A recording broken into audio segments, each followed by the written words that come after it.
If you look at the debate over American foreign policy in these years, you find that it has some very interesting properties. Until the late 60s, when the pressure of the student movement sort of compelled the universities and the journals and so on to at least pay a little bit of attention to some critical scholarship. Until that time, it's quite fair to say, I think, that American scholarship with regard to foreign affairs oscillated, fell somewhere on a spectrum that was defined between two extremes. At the one extreme, you have what is sometimes called the orthodox version, as presented by people like Herbert Feiss or, essentially Arthur Schlesinger and others like that, which essentially gives, you might say, the government version of events, presents the state religion. At the other extreme, you had the critics, who were often called the realist critics, people like George Kennan and Hans Morgenthau. And if you look at the debate that took place between the orthodox theorists and the critics, you discover something rather interesting about the way in which a system of propaganda and indoctrination functions. The orthodox critics held, very much as Schlesinger in that comment that I mentioned, that the United States is unique among the nations of the world and modern history, or maybe any history, in that it really has no foreign policy. It sort of blunders about in the world, reacting to what other people do, guided by kind of an abstract moralism, benevolence, concern for Wilsonian principles of freedom and self-determination and so on. That these are, for some reason, the United States does it too naive and simplistic to really have any concept of material interest, so we just kind of, basically react or defend ourselves or something of that kind. That's the orthodox view. Now, the critical view, the view of the critics of this, is very revealing and interesting. It's always much more interesting in studying a propaganda system to look at the critics, that is, the ones who are tolerated, the tolerated critics. What the critics say is, yes, it is true that the United States is unique among the nations of history in this lack of policy and commitment to abstract moral principles, but this is bad, because what we ought to do is have a more committed understanding of the national interest and pursue that. And so the debate rages between these two polarized extremes, all of whom, of course, accept the same tacit and fundamental premise that the United States is unique among the nations of past and present history, etc., etc.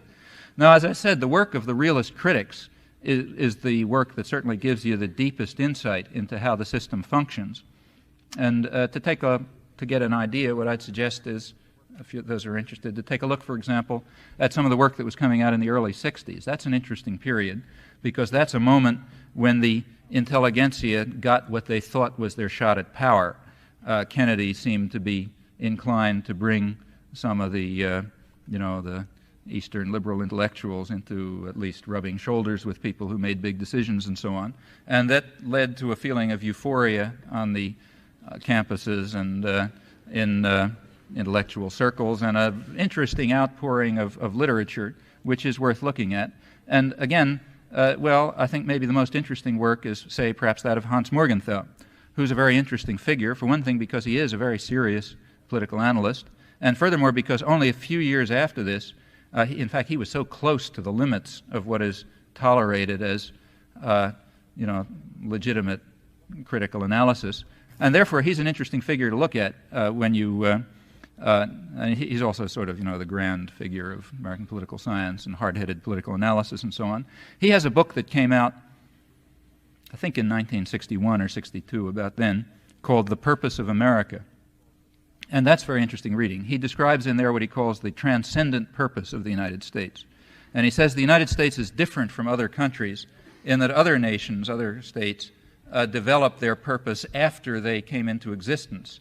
But in the case of the United States, its purpose actually preceded its existence. That is, the United States came into existence to realize an already existing purpose. That's why he calls it a transcendent purpose. And that purpose was the search for equality and freedom for ourselves and for the world. And he says that American policy since that time has been guided by this transcendent purpose, what he calls the national purpose.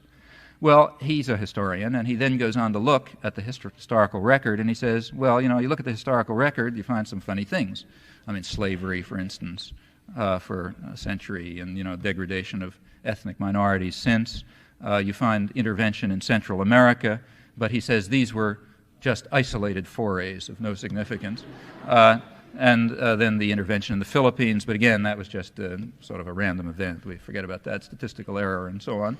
And he goes on to describe these things, and he says, many critics who have looked at this historical record have concluded that all of this talk about national purpose and our commitment to Wilsonian ideals and so on is just rhetoric intended to disguise what's really going on. And he says, those critics, you can sort of understand them, but he says they're committing a fundamental error of logic.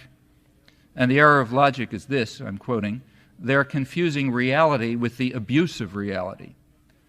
Now, you have to get this. Reality is what is the national purpose as it was intended. The abuse of reality is what actually happened.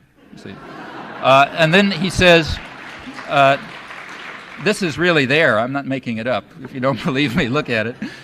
He then goes on to say that they're committing what he calls the error of atheism, which has criticized religion on similar grounds. And that's a very astute comment. In fact, we should also draw the further conclusion that, in fact, what he and a good deal of academic scholarship is presenting is a kind of religion, the state religion, we might call it. That is a set of beliefs that you're just supposed to have if you want to be a civilized and well-behaved person with a good shot at a job and that sort of thing. And in fact, it is committing the error of atheism to raise, to mix up what really happened with the religious doctrine to which we are about to which we are actually committed.